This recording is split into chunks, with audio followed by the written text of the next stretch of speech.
अस्सलाम वालेकुम viewers, welcome to my channel life spectrum. I hope आप सब खैरियत से होंगे और सर्दियाँ इंजॉय भी कर रहे होंगे। पाकिस्तान में सर्दी बहुत ज़्यादा बढ़ गई है, स्पेशली इन कराची। जैसे जैसे सर्दी बढ़ती जा रही है वैसे वैसे कफ, फ्लू, सोर थ्रोट के केसेस भी बढ़ते जा रहे हैं।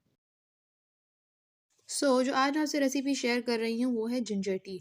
इससे ना सिर्फ सर्दी से बचा जाएगा, अगर आपको सर्दी लग भी गई है तो आप उसको आराम से घर बैठे बैठे ट्रीट कर सकते हैं विदाउट एनी मेडिसिन।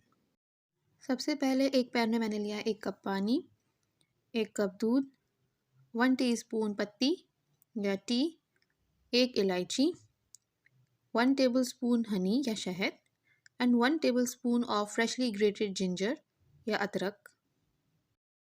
आप हनी की जगह चीनी भी यूज़ कर सकते हैं, लेकिन हनी का फ़ायदा ये होगा कि वो सोर थ्रोट को सूद करने में हेल्प करता है। अब मैं चाय को पकने दूंगी और इतना पकाना है कि इसका जो वॉल्यूम है वो आधा हो जाए।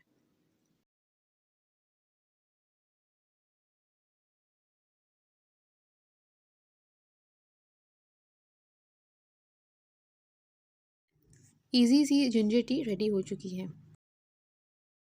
जिंजर टी एक बजट फ्रेंडली रेमेडी है for cough, cold and flu. इससे ना सिर्फ बड़ों को फ़ायदा होता है बल्कि छोटे बच्चे भी इसको पी सकते हैं। अगर आपको मेरी जिंजर टी की रेसिपी अच्छी लगी है तो इसे ज़रूर ट्राई कीजिएगा। फ्रेंड्स एंड फैमिली के साथ ज़रूर शेयर कीजिएगा। और अभी तक अगर आपने मेरे चैनल को सब्सक्राइब नहीं किया सो प्लीज़ डू सब्सक्राइब। इंशाल्लाह फिर अगली वीडियो में बहुत जल्द मिलते हैं। तब तक के लिए अल्लाह हाफ़िज़।